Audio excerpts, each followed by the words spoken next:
केपी ओलीले महिलाको किडनी लाएर दिमागै बिग्रियो। एउटा नेताले चर्को भाषण गरेछ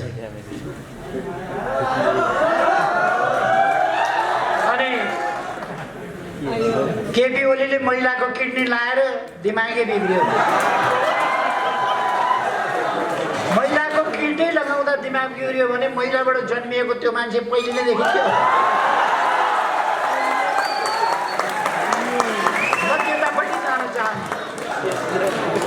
महिला माथिको कत्रो अपमान हो। महिलाको त किडनी मात्रै लगायो भने पनि मान्छे पागल हुन्छ। त्यो दिन बेलुका तिनलाई श्रीमतीले कसरी खाना दिइन् होला?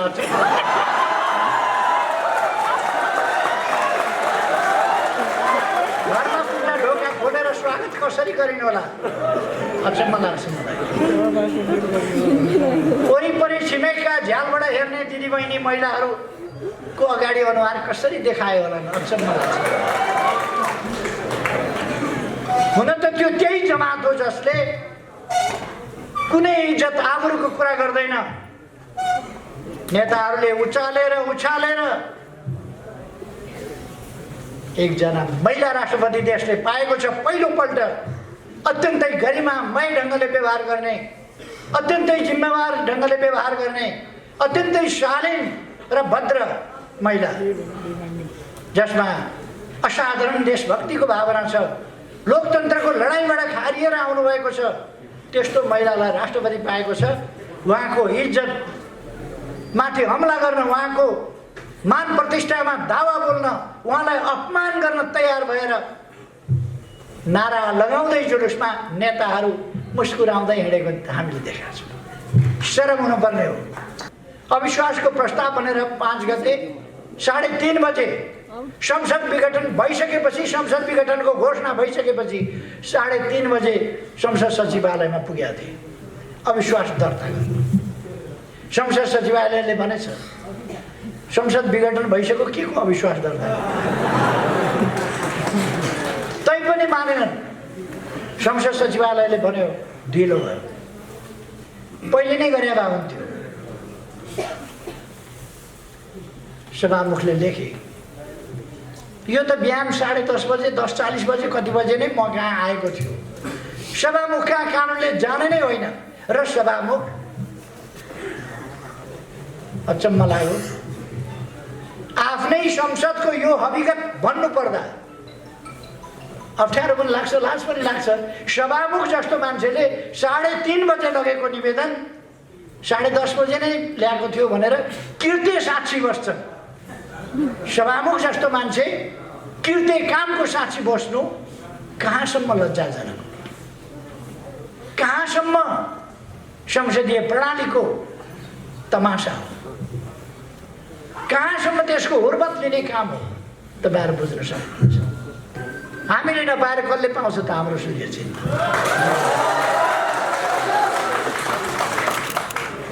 कोही पार्टीका मिटिङ छोडेर अनि यही कार्की ब्याङ्केटमा आएर हामी बहुमतमा छौँ भनेर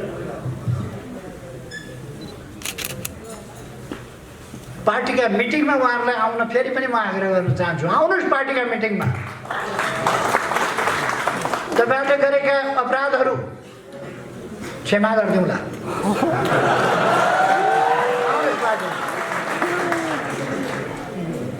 कार्यकारी भन्ने मैले दिएको थिएँ। कार्यकारी दिँदा अत्यन्तै उपद्रव मचाउनु भयो। मैले कार्यकारी हटाइदिएको छु।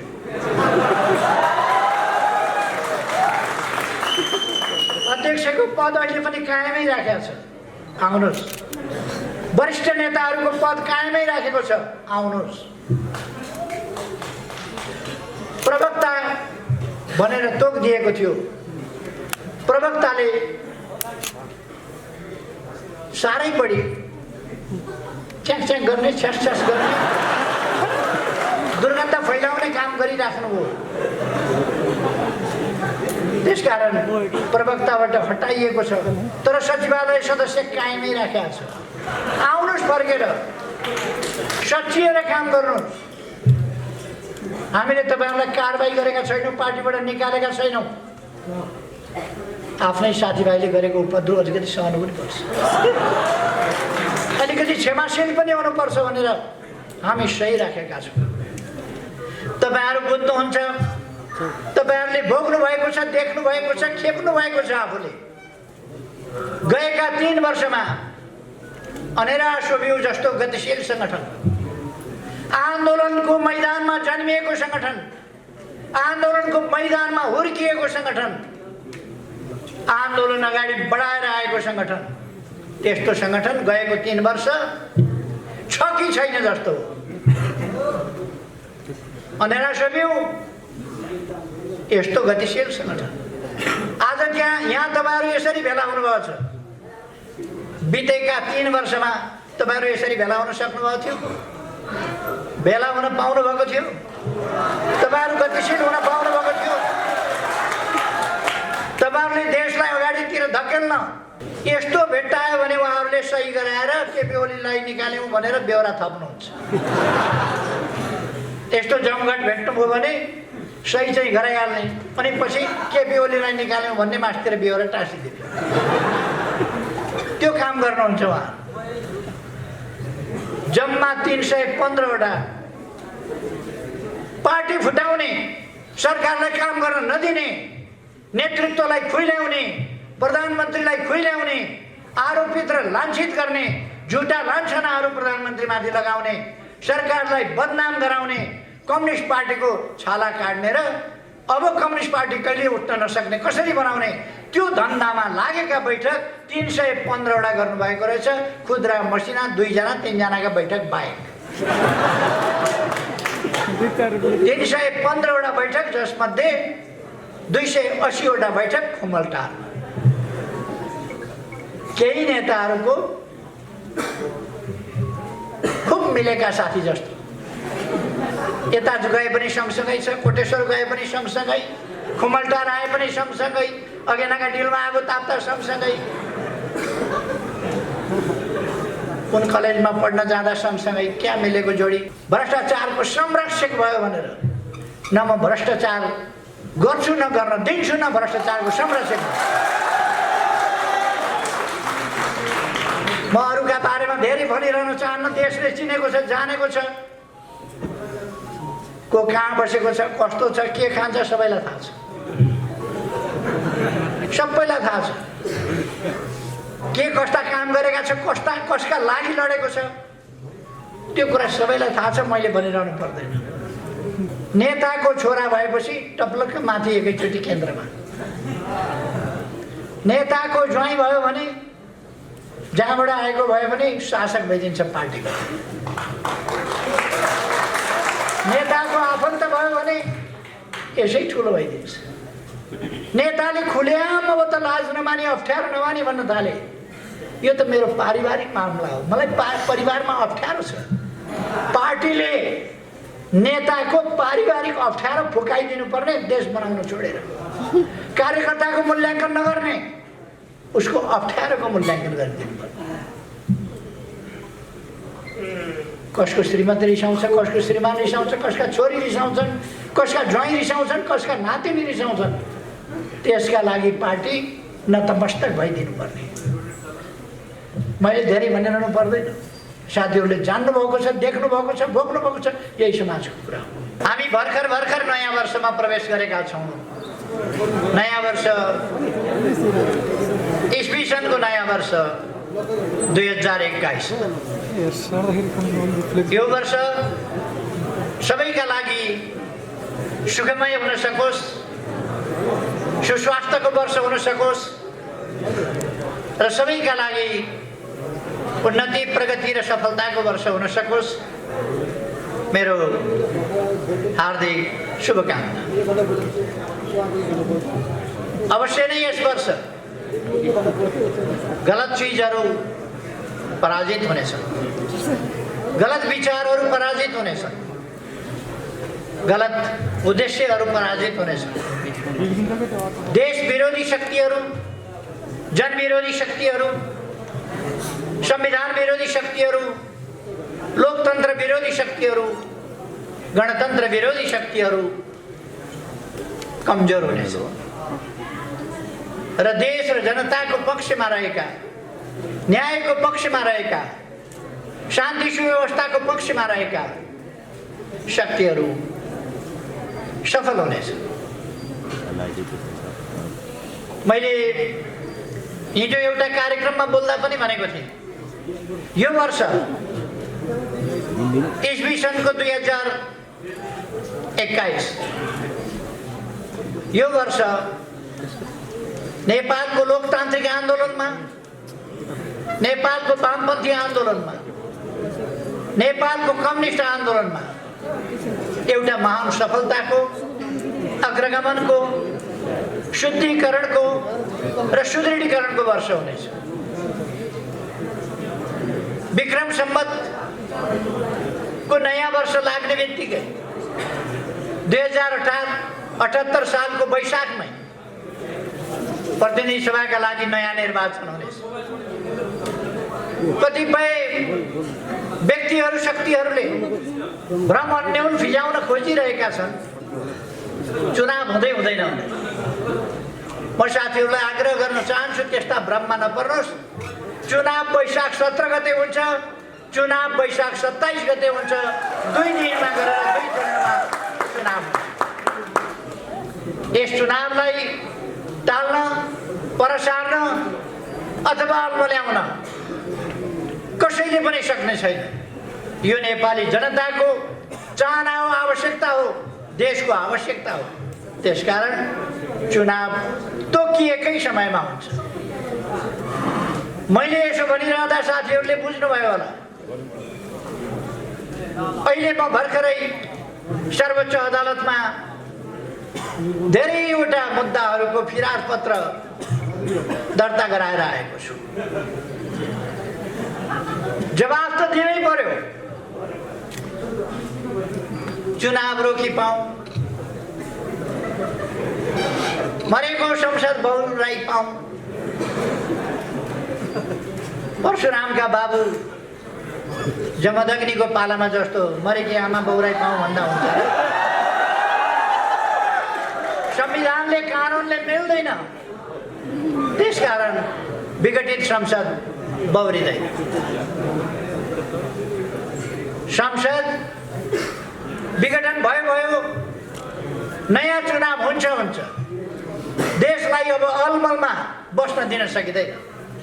तपाईहरू बुझ्नुहुन्छ, तपाईहरूले भोग्नु भएको छ, देख्नु भएको छ, खेप्नु भएको छ। आफूले गएका 3 वर्षमा अनेरा सोभियु जस्तो गतिशील संगठन, आन्दोलनको मैदानमा जन्मिएको संगठन, आन्दोलनको मैदानमा हुर्किएको संगठन, आन्दोलन अगाडि बढाएर आएको संगठन, त्यस्तो संगठन गएको 3 वर्ष छ कि छैन जस्तो हो।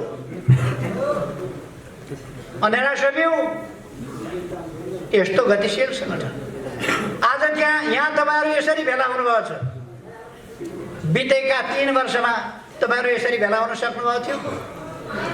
भेला हुन पाउनु भएको थियो? तपाईहरू गतिशील हुन पाउनु भएको थियो?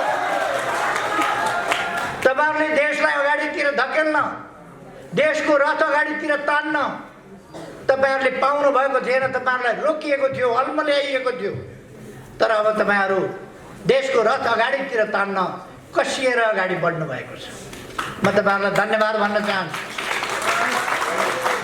यो प्रसङ्ग मैले किन भनेको, अनेरा सोभियु जस्तो संगठन त शिथिल भयो भने युवा विद्यार्थीहरूको यस्तो गतिशील संगठन सङ्घर्षको मैदानमा जन्मिएको, निरङ्कुश राजतन्त्र, तानाशाही पञ्चायती व्यवस्था भएका बेला जन्मिएर ठुला ठुला आन्दोलनहरू गरेर गणतन्त्र ल्याएर पञ्चायत फालेर सङ्घीय लोकतान्त्रिक गणतन्त्रसम्म देशलाई पुर्याउने, संविधान बनाउने कुरादेखि लिएर अनेक अभियानहरू सञ्चालन गरेर आएको संगठन।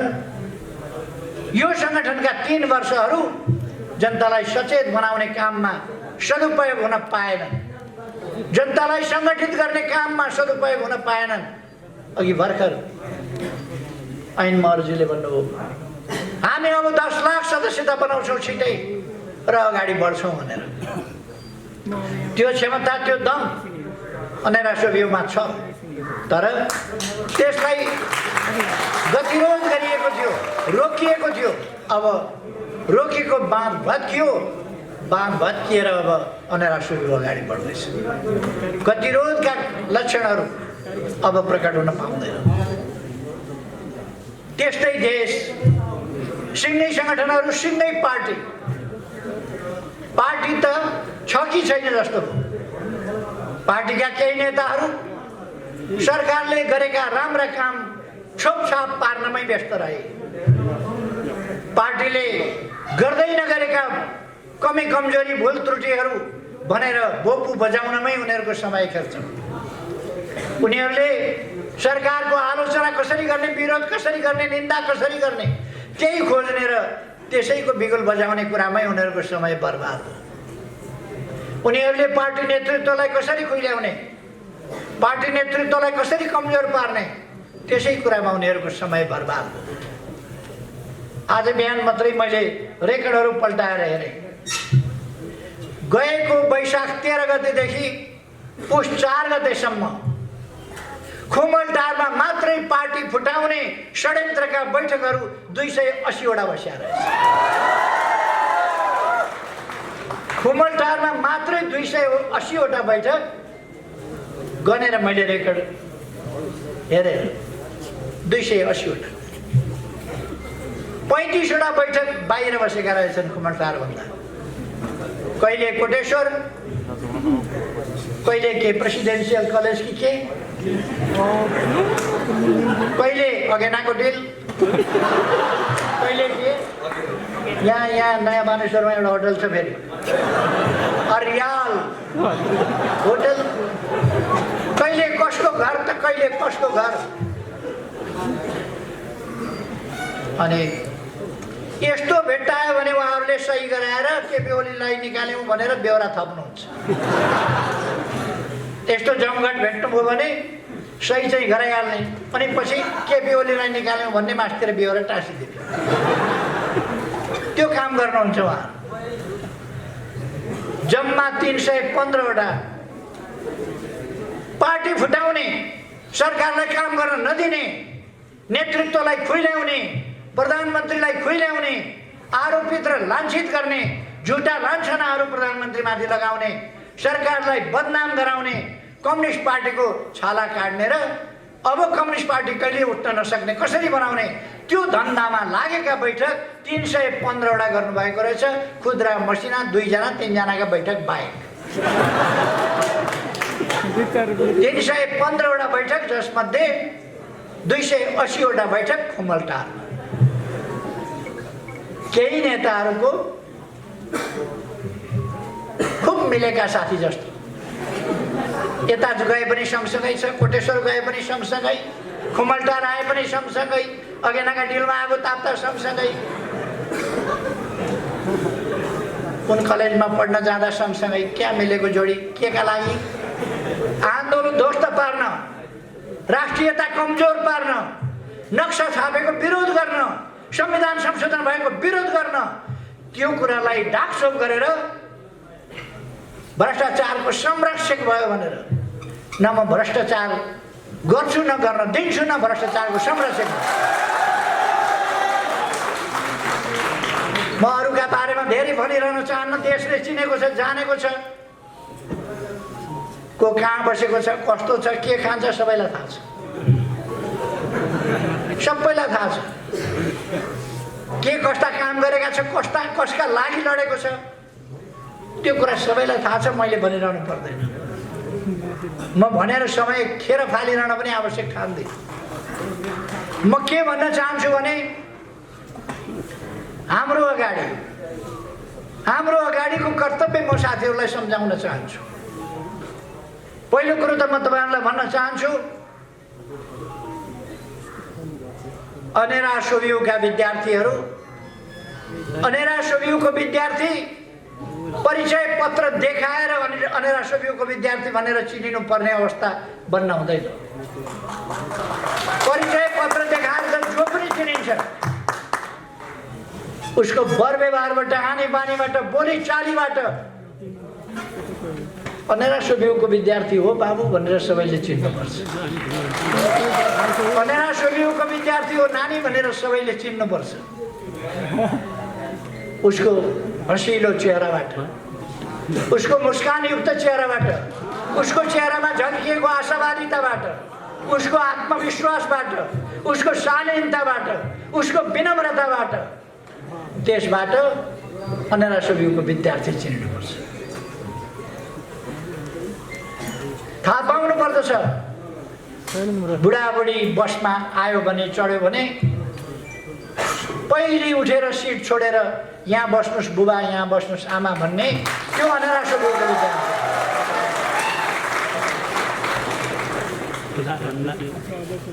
अनेरा सोभियूको विद्यार्थी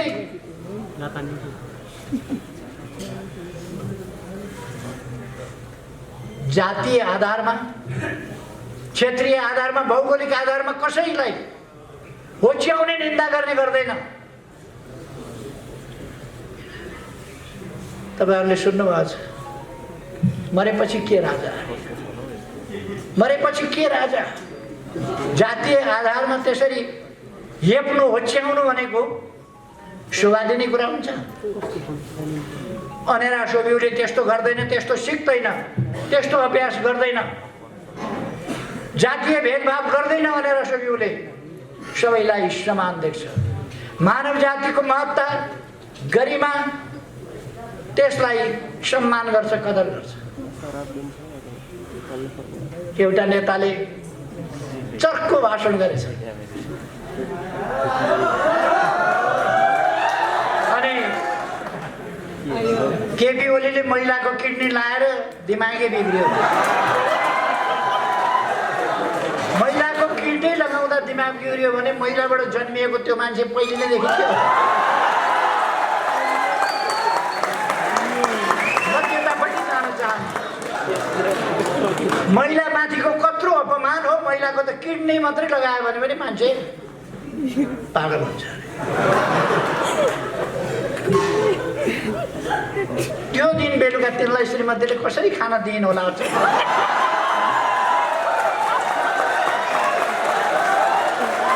घरमा पुग्दा ढोका खोलेर स्वागत कसरी गरिन् होला? अचम्म लाग्छ मलाई। वरिपरि छिमेकका झ्यालबाट हेर्ने दिदीबहिनी महिलाहरूको अगाडि अनुहार कसरी देखायो होला? अचम्म लाग्छ। हुन त त्यो त्यही जमात हो जसले कुनै इज्जत आबरुको कुरा गर्दैन। नेताहरूले उचालेर उछालेर एकजना महिला राष्ट्रपति देशले पाएको छ। पहिलोपल्ट अत्यन्तै गरिमामय ढङ्गले व्यवहार गर्ने, अत्यन्तै जिम्मेवार ढङ्गले व्यवहार गर्ने, अत्यन्तै शालीन र भद्र महिला। शरम हुनुपर्ने हो। सामाजिक कम से कम मर्यादा त राख्नुपर्छ नेताहरूले। आफ्नो जुलुसमा कतिसम्म सभ्य नाराहरू, कतिसम्म असभ्यता के हुनुपर्छ त्यो त ध्यान राख्नुपर्छ। म त्यतापट्टि जान चाहन्न। त्यो उनीहरूको संस्कृति हो, उनीहरूको सभ्यता हो, उनीहरूको संस्कार हो। त्यो त्यसतिर म जान चाहन्न।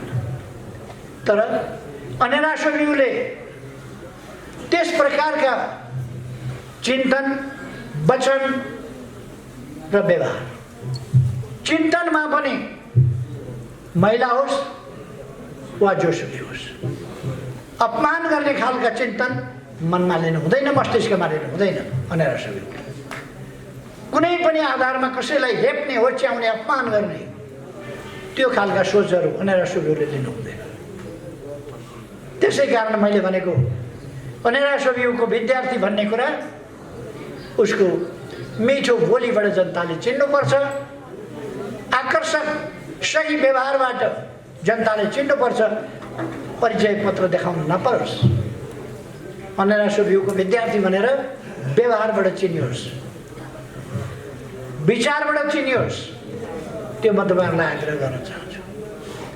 अनेरा सोभियूको विद्यार्थी भनेर देशभक्तिको भावनाबाट चिनियोस्, राष्ट्रवादी चरित्रबाट चिनियोस्, चिन्तनबाट चिनियोस्, लोकतान्त्रिक व्यवहार, चिन्तन र अभ्यासबाट चिनियोस्, सामाजिक न्याय र समानताको पक्ष पोषण र त्यस अनुसारको व्यवहारबाट चिनियोस्, तब मात्रै हामी त्यस्तो समतामूलक, त्यस्तो न्यायोचित समाज निर्माण गर्न सक्छौँ।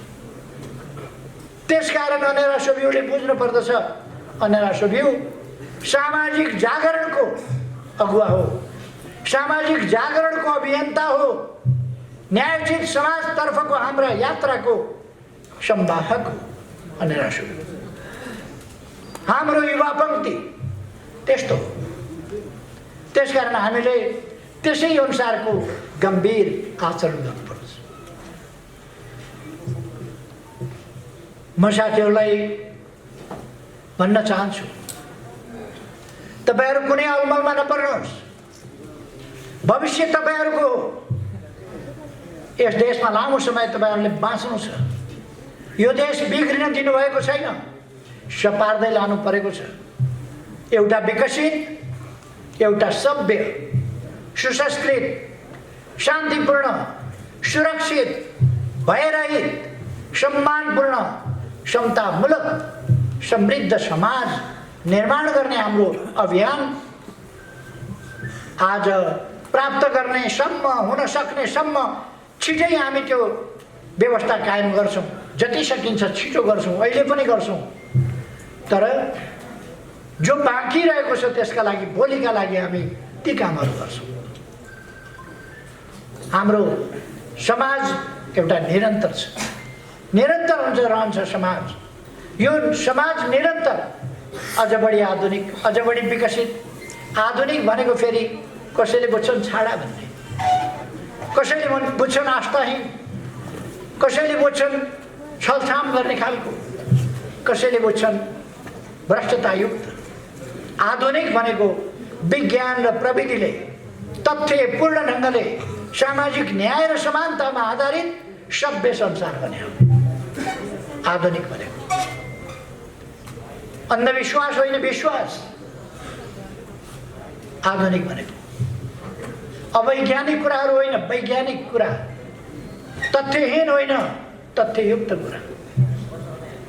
कसै कसैले आजको जमानामा पनि आश्चर्य लाग्छ, जन्मसिद्ध श्रेष्ठताको कुरो गरेर हिँडेको छ। जन्मिँदै शासक भने, हुन त हाम्रा नेताहरूमा पनि कतिपय देखिन थालेको छ आजकल। नेताको छोरा भएपछि टप्लक्क माथि एकैचोटि केन्द्रमा, नेताको ज्वाइँ भयो भने जहाँबाट आएको भयो भने शासक भइदिन्छ पार्टीको। नेताको आफन्त भयो भने यसै ठुलो भइदिन्छ। नेताले खुलेआम अब त लाज नमाने, अप्ठ्यारो नमाने भन्न थाले। यो त मेरो पारिवारिक मामला हो, मलाई परिवारमा अप्ठ्यारो छ। पार्टीले नेताको पारिवारिक अप्ठ्यारो फुकाइदिनु पर्ने, देश बनाउन छोडेर। कार्यकर्ताको मूल्याङ्कन नगर्ने, उसको अप्ठ्यारोको मूल्याङ्कन गरिदिनु पर्ने। कसको श्रीमती रिसाउँछ, कसको श्रीमान रिसाउँछ, कसका छोरी रिसाउँछन्, कसका ज्वाइँ रिसाउँछन्, कसका नातिनी रिसाउँछन्। त्यसका लागि पार्टी नतमस्तक भइदिनु पर्ने। मैले धेरै भनिरहनु पर्दैन, साथीहरूले जान्नुभएको छ, देख्नुभएको छ, भोग्नुभएको छ, यही समाजको कुरा हो।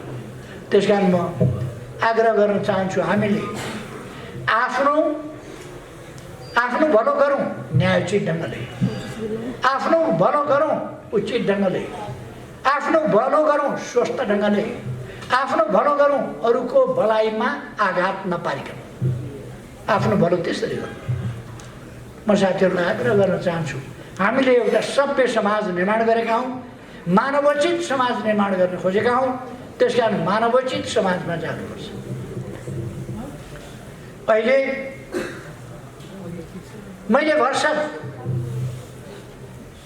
पार्टी जोगाएर लान चाहेको छु। निर्वाचन आयोगमा पुगेछन् केही मान्छेहरू, निर्वाचन आयोगमा पुगेर असली पार्टी हामी हौँ भनेछन्।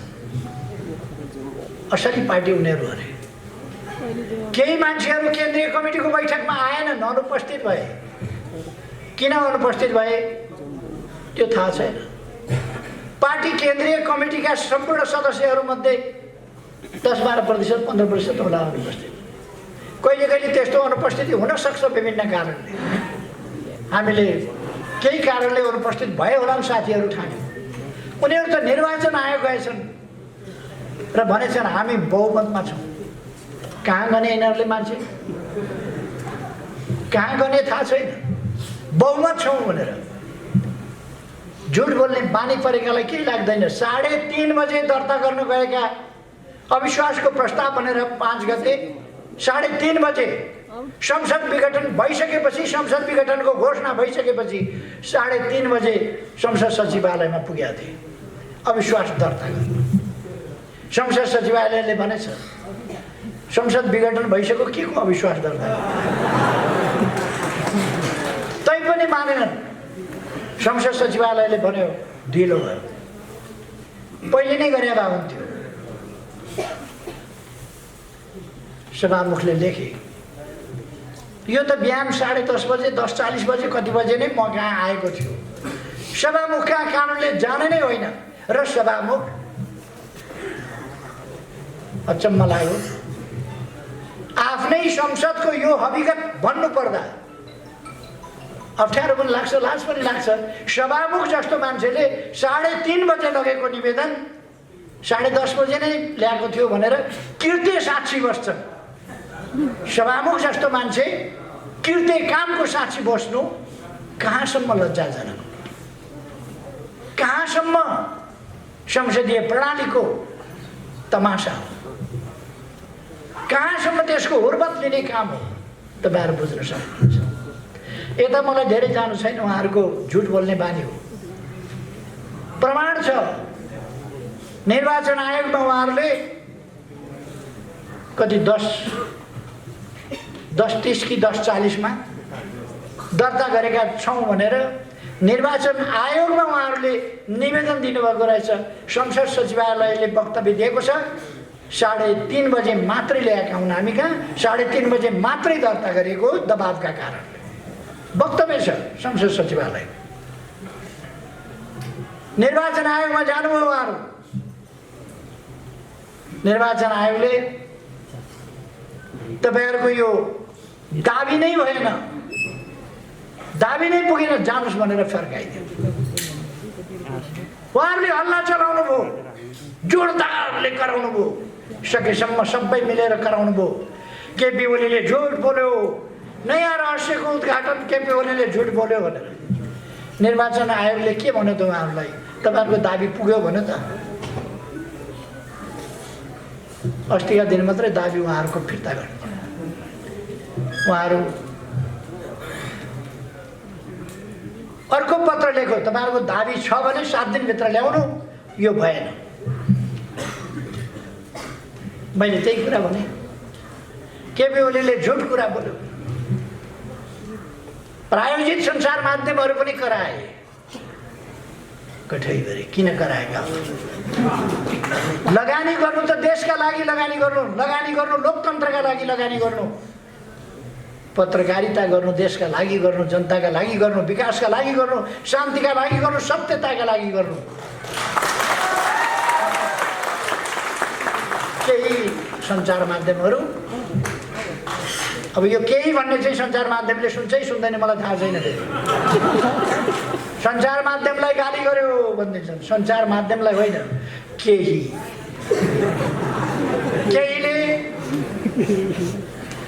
केहीले त किन कसम खाएको यो देश बन्छ भनेर किन आत्तिएका हुन् मलाई छक्क लाग्छ। हामी देश बनाएर छोड्छौँ, किन टाउको दुख्यो, किन आत्तिनु पर्यो? देश बनाएर छोड्छौँ। यो देश भत्किन बिग्रिन दिँदैनौँ, यो देश टुक्रिन दिँदैनौँ। यो देशको वास्तविक भूमि सामेल गरेर हामीले नक्सा छापेका छौँ, हामीले संविधान संशोधन गरेका छौँ। नक्सा छापिए अनुसारको भूमि हामी फिर्ता ल्याउँछौँ हाम्रो भोग चलनमा। किन पिर गर्नुभएको? यस कुरामा किन पिर गर्नुभएको?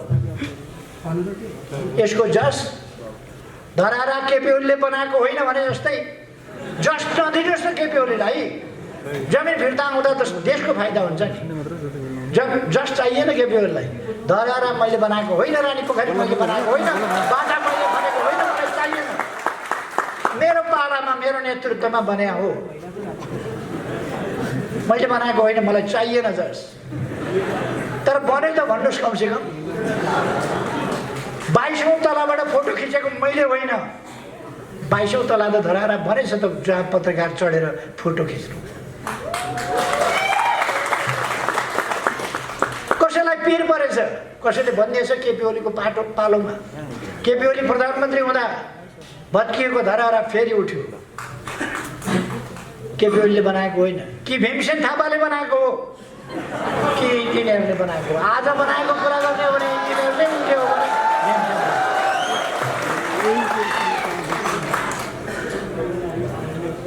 चित्तको कुरा हो त्यो।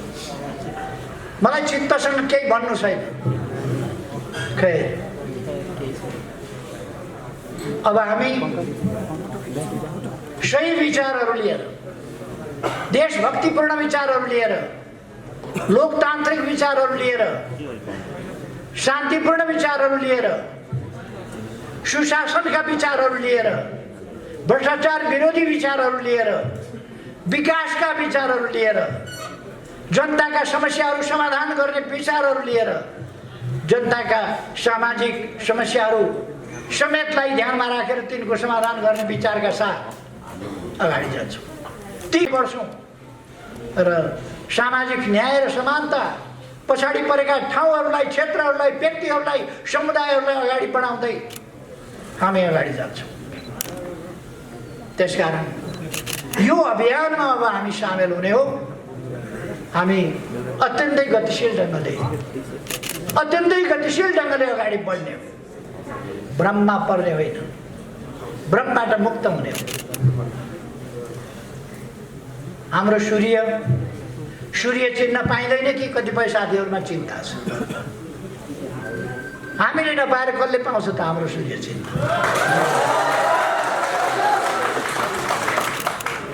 कोही पार्टीका मिटिङ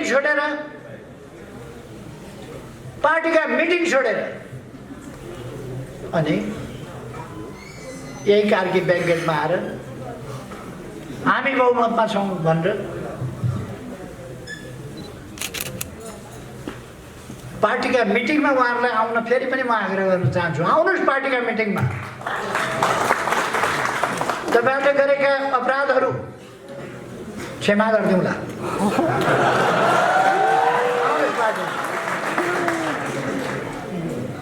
कार्यकारी भन्ने मैले दिएको थिएँ।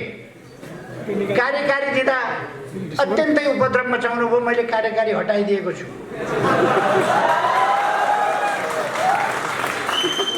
अध्यक्षको पद अहिले पनि कायमै राखेको छ, आउनुहोस्। वरिष्ठ नेताहरूको पद कायमै राखेको छ, आउनुहोस्। प्रवक्ता भनेर तोक दिएको थियो, प्रवक्ताले साह्रै बढी च्याक गर्ने, छ्यास गर्ने, दुर्गन्ध फैलाउने काम गरिराख्नुभयो। त्यसकारण प्रवक्ताबाट हटाइएको छ, तर सचिवालय सदस्य कायमै राखेको छ। आउनुहोस्, फर्केर सचिएर काम गर्नुहोस्। हामीले तपाईँहरूलाई कारबाही गरेका छैनौँ, पार्टीबाट निकालेका छैनौँ। आफ्नै साथीभाइले गरेको उपद्रव अलिकति सहनु पनि पर्छ, अलिकति क्षमाशील पनि हुनुपर्छ भनेर हामी सही राखेका छौँ। तर उहाँहरू मुद्दा हाल्न जानुहुन्छ अदालतमा, दाबी गर्न जानुहुन्छ निर्वाचन आयोगमा, अनि गाली गलौज गर्दै जुलुस लिएर हिँड्नुहुन्छ। अनि उहाँहरू आउँदिनु भएछ। अलिकति एउटा नकल पनि गर्नुभएछ, पीडा पनि पोख्नु भएछ। पहिलोपल्ट प्रधानमन्त्रीबाट मेरा विरुद्ध, प्रधानमन्त्रीका विरुद्ध अविश्वासको प्रस्ताव राख्दा निराधार ढङ्गले झुटा आरोपका साथ ममाथि अविश्वासको प्रस्ताव राखिएको थियो। मैले राम्रा कामहरू गरेको थिएँ। चीनतिरबाट यातायात र पारवलको सम्झौता गरेको थिएँ, नाकाहरू खोलेको थिएँ, व्यापार सम्झौता गरेको थिएँ, अरू थुप्रै कुराहरू भएका थिए। भारततिरको सम्बन्धलाई माथि उठाएको थिएँ, नाकाबन्दीको डटेर सामना गरेको थिएँ। यी सबै कुराहरूले आत्तिएर केपी ओली लोकप्रिय हुने भयो भन्ने डर उहाँहरूलाई परेर उहाँहरूले झुटा आरोपका साथ ममाथि अविश्वासको प्रस्ताव राख्नुभयो। त्यसको जवाब दिँदै मैले भनेको थिएँ, मैले अलिकति उहाँहरूको तौर तरिका देखेर अलिक आक्रोशित भएर मैले भनेको थिएँ। मैले एक्सटेम्पर बोलिराखेको थिएँ, त्यसकारण मलाई बोल्दै जाँदाखेरि मैले अलिकति अङ्ग्रेजीमा भने, this is not the end of time, this is a continuous process and we are here, don't forget it. मैले त्यति बेला भनेको थिएँ, त्यो समय अन्त्य भएको छैन, समय चालु छ, प्रक्रिया चालु छ, हामी यहीँ छौँ भन्ने कुरा नबिर्स। मैले त्यो भने त्यसको नकल गरेर अस्ति आफ्नो पीडा पनि पोखेर हामी यहाँ छौँ भनेर लेखेको।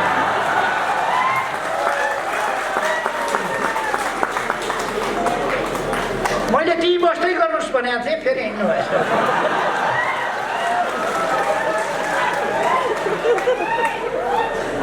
मलाई पनि केन्द्रीय कमिटीमा साथीहरू आएनन्, किन आएनन्, कता गए भन्ने परेको थियो, हामी यहाँ छौँ भन्ने दुःख हो।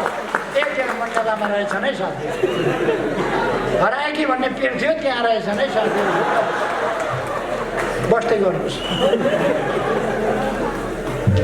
तर उठेर फेरि हिँड्नु भएछ, कता जानुभयो त्यसपछि थाहा छैन।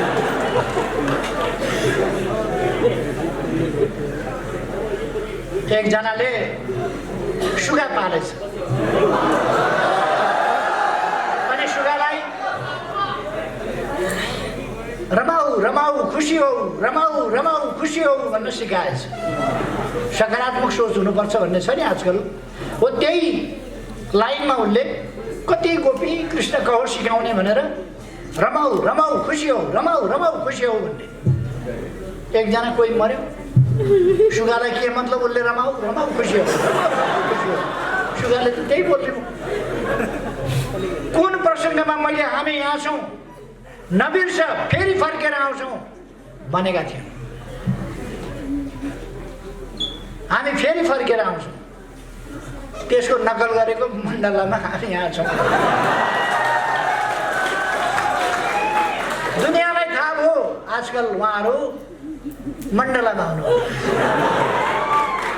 सबैलाई थाहा भयो मण्डलामा आउनु। मण्डलामा किन बस्नुहुन्छ? यत्रो महान पार्टी छ, अनेरा सुवियुका थोरै नेताहरू भेला हुँदा यत्रो सभा छ, मण्डलामा किन जानु पर्यो? मरेकालाई उपियाले छोडे जस्तो तपाईँहरूलाई कार्यकर्ताले छोड्ने छन्। हामी यहाँ छौँ होइन, म यहाँ छु भनेर लेख्नु पर्ने छ तपाईँहरूलाई। हामी भन्ने शब्द हराएर म यहाँ छु। किन त्यो नौबत, किन त्यो अवस्थामा पुग्नुहुन्छ? आउनुहोस्, पार्टीमा आउनुहोस्, हामी फेरि यहीँ छौँ भनेर लेख्नुहोस्, हामी फेरि यहीँ आइपुग्यौँ। तपाईँहरूलाई फेरि पनि हामी गल्ती, कमजोरी र बदमासीका बावजुद 100 खत माफ, आउनुहोस्। देश बनाउने यस महाअभियानमा तपाईँहरूका स्वार्थी प्रवृत्तिहरू त्यागेर आउनुहोस्। अब तपाईँहरूका आत्मकेन्द्रित, स्वार्थी, पदलोलु, महत्त्वाकांक्षी प्रवृत्तिहरू छोडेर आउनुहोस्। तपाईँहरूका छटपटी केमा छन् देशलाई थाहा छ, दुनियाँलाई थाहा छ। तपाईँहरू किन छटपटाउनु भयो सबैलाई थाहा छ। त्यस्ता छटपटीहरू छोडेर आउनुहोस्। पार्टीमा तपाईँहरूका ठाउँहरू यथावत छन्, तपाईँहरू बस्ने कुर्सी हामीले यथावत राखिदिएको छ। तपाईँहरूलाई पिर कुर्सीको छ, धेरै थाहा छ। तपाईँहरूलाई कुर्सीको पिर भएको हुनाले कुर्सी यथावत राखिदिएको छ पार्टीमा। आउनुहोस्, बस्नुहोस्। खै उहाँहरू आउनु भएन भने पनि उहाँहरू आउनु भएन भने पनि यो अभियान अगाडि बढ्छ।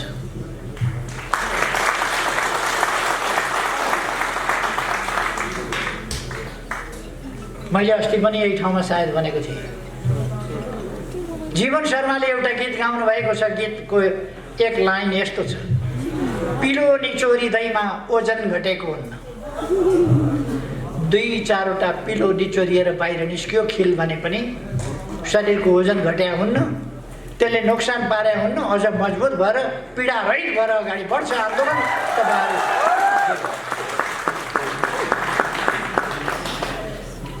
म भन्न चाहन्छु, तपाईहरु नहुँदा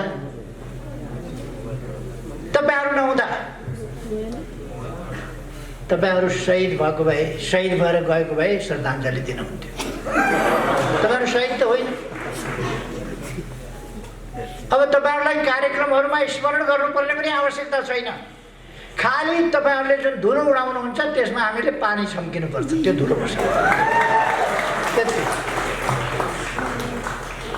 तपाईहरुले दुर्गन्ध फैलाउनुहुन्छ, त्यहाँ हामीले अलिकति अत्तर छर्किनुपर्छ। तपाईहरुले अनेक फोहोर मैलाहरूको डुङ्गुर फैलाउनुहुन्छ, छर्किनुहुन्छ, छर्नुहुन्छ, हामीले त्यसलाई सफा गर्नुपर्छ। यो लडाई उद्देश्यहरूको लडाई हो, यो लडाई विचारहरूको लडाई हो। जाल झेल टिकडमले हाम्रा महान उद्देश्यहरूलाई ओझेल पार्न सक्दैन। हाम्रा महान विचारहरूलाई, हाम्रा महान यात्रालाई यस सानोतिनो व्यवधानले रोक्न सक्दैन। तपाईहरु आन्दोलनभित्र बसेर, पार्टीभित्र बसेर, घाँसभित्रै छुपेर बसेको, लुकेर बसेको हरियो साप जस्तै आन्दोलनभित्र बसेर आन्दोलनलाई कमजोर पार्ने, आन्दोलनलाई बदनाम गर्ने, कम्युनिस्ट पार्टीको 2/3 कामै लागेन भन्ने, 2/3 हामीसँग अलिकति थिएन, तर उहाँहरूले 2/3 सरकार कामै लागेन भनेर कराको कराई गर्नु। भित्र बसेर देशको समय बर्बाद गर्ने स्थिति ल्याउनु भयो। त्यसकारण संसद भङ्ग गर्नु पर्यो। अब तेज तर्रार सांसदहरूको, अब षड्यन्त्रकारीहरूको होइन, जाल जेल र टिक्रमकर्ताहरूको होइन, आफू आफ्ना सन्तान, आफ्ना नातागोता र आफन्तहरूलाई मात्रै हेर्नेहरूको होइन, देश हेर्ने, देश बनाउने, जनता हेर्ने, जनतालाई माया गर्ने, जनताका समस्या समाधान गर्न अगाडि बढ्नेहरूको संसद बन्नेछ। हेर्दै जानुहोला। अलिक समय तपाईहरु पछि कुद्दै गर्नुहुनेछ। हाइवेमा बस कुद्यो भने त्यस हाइवेमा कतैबाट झरेर आएको सुकेको पात त्यो बससँगै अलिक परतिरसम्म सँगसँगै कुद्छ, तर त्यो एकछिनपछि त्यही छोडिन्छ, बस मात्रै अगाडि जान्छ। तपाईहरुले बुझ्नु भए हुन्छ, सुकेका पातहरू एकछिन हल्लिने हुन्, त्यसपछि ती थानको लाग्छन्, बस अगाडि बढ्छ।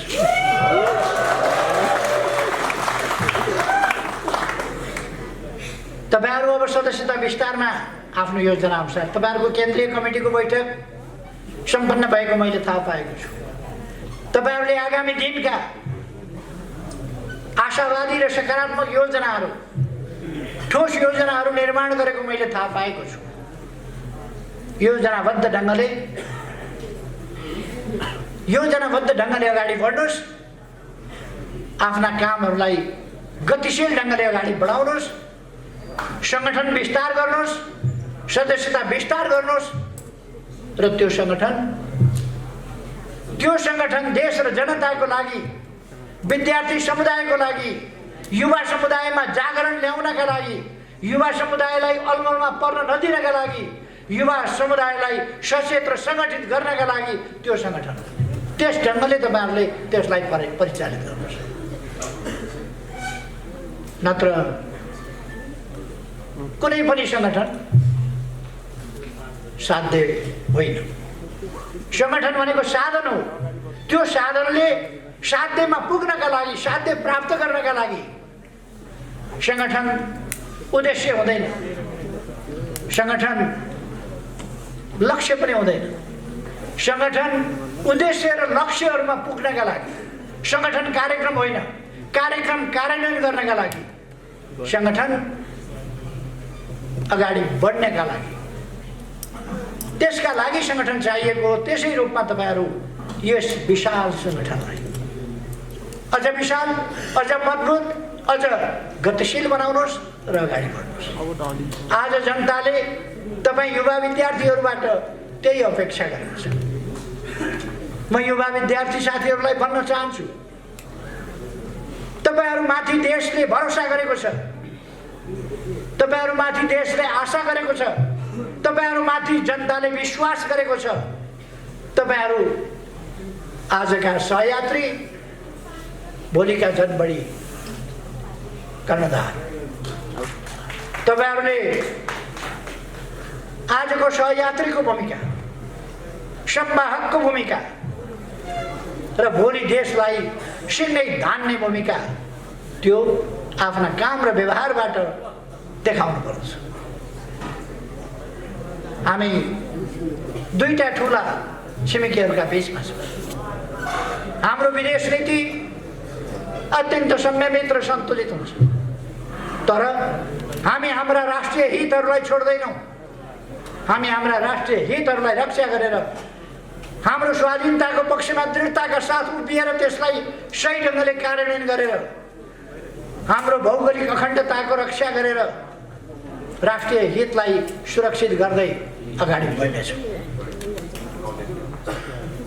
हामी समृद्ध नेपाल, सुखी नेपालीको राष्ट्रिय आकांक्षा, त्यसलाई पुरा गर्नका लागि अगाडि बढ्नेछौँ। हाम्रो राष्ट्रिय आकांक्षा हामी पुरा गरेर सोच्छौँ। तपाईहरुलाई एउटा कुरा बताऊँ,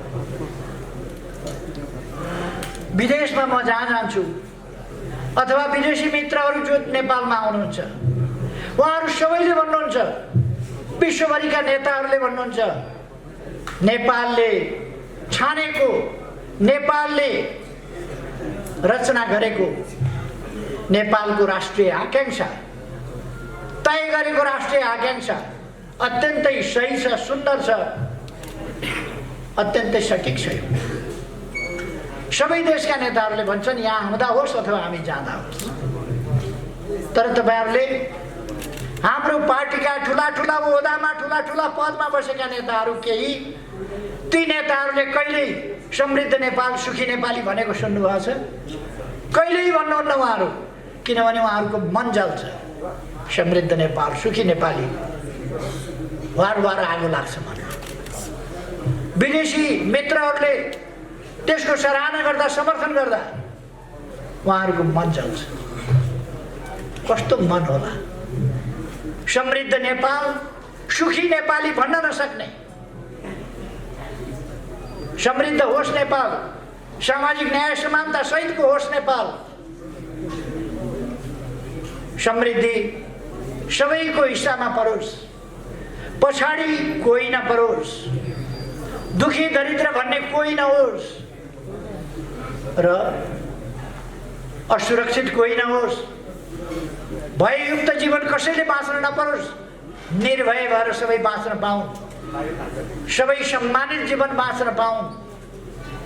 यसरी सुखी समृद्ध नेपाल र सुखी नेपाली, यो आकांक्षासँग उहाँहरूको वैरभाव केमा हो? उहाँहरू कहिल्यै बोल्न सक्नुहुन्न, उहाँहरूको मुखले बोल्न सक्दैन, उहाँहरूको मनले त्यसलाई पचाउन सक्दैन, उहाँहरूको मस्तिष्कले त्यसलाई पचाउन सक्दैन।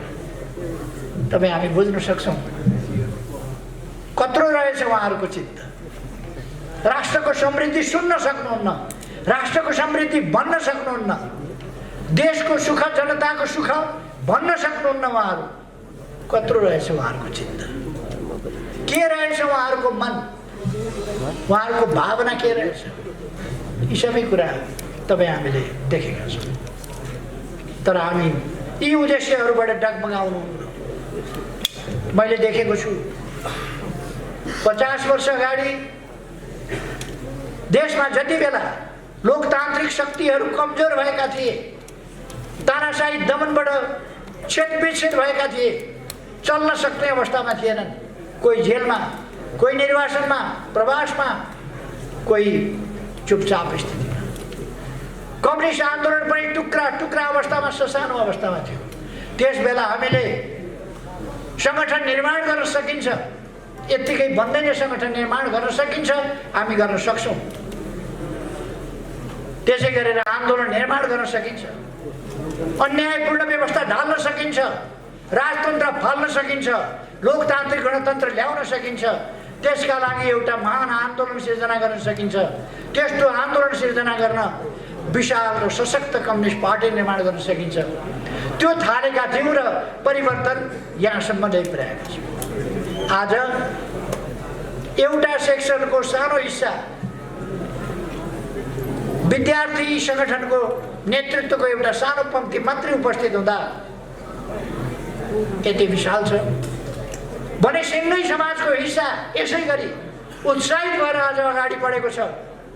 यति सकारात्मक स्थितिमा, यति अनुकूल स्थितिमा हामीलाई देश बनाउनबाट कसले रोक्न सक्छ? राष्ट्रियताको रक्षा गर्नबाट हामीलाई कसले रोक्न सक्छ? लोकतन्त्रको रक्षा गर्नबाट कसले रोक्न सक्छ? संविधानको रक्षा गर्नबाट कसले रोक्न सक्छ? सङ्घीय लोकतान्त्रिक गणतन्त्रको रक्षा गर्नबाट कसले रोक्न सक्छ? त्यसको सही कार्यान्वयन गर्नबाट हामीलाई अब कसले रोक्न सक्छ? कसैले रोक्न सक्दैन। हामी अगाडि बढ्नेछौँ। यो आत्मविश्वासका साथ तपाईँहरू अगाडि बढ्नुहोस्। तपाईँहरूलाई म शुभकामना भन्न चाहन्छु। तपाईँहरूका हरेक प्रयासहरू सफल हो। तपाईँहरूलाई सही बाटोमा नेतृत्व गर्न पार्टी छ। पार्टीले सही विचारले नेतृत्व गर्छ। तपाईँहरू सबभन्दा गतिशील, सबभन्दा क्रियाशील उमेर समूह, सङ्गठनको आचरण, सबै कुराले तपाईँहरू सबैभन्दा गतिशील हो र हुनुपर्छ। म तपाईँहरूलाई गतिशील ढङ्गले अगाडि बढ्न, एकताबद्ध सुदृढ भएर अगाडि बढ्न र व्यापक रूपमा फैलिन शुभकामना गर्न चाहन्छु। त्यो शुभकामना कार्यान्वयन तपाईँहरूले गर्ने हो, हासिल तपाईँहरूले गर्ने हो। अब मैले धेरै केही नराख्नु। वैशाख 17 र 27 गते निर्वाचन हुन्छ। 78 साल वैशाख 17 र 27 त्यस निर्वाचनमा हामीले अत्यधिक ठुलो सफलता प्राप्त गर्नुहुन्छ। अहिले सबैको सातो जाने गरी मैले धेरै केही नगर्नु, परिणामले देखाउने हो। हामी अत्यधिक सफलताका साथ अगाडि बढ्नेछौँ। उत्साहका साथ साथीहरू अगाडि बढ्नुहोस्। तपाईँहरूको मेहनत सफल हुनेछ। यही शुभकामनाका साथ म यहाँहरू सबैलाई धन्यवाद भन्न चाहन्छु। धन्यवाद। आफ्नो भनाइ यही टुङ्ग्याउँछु।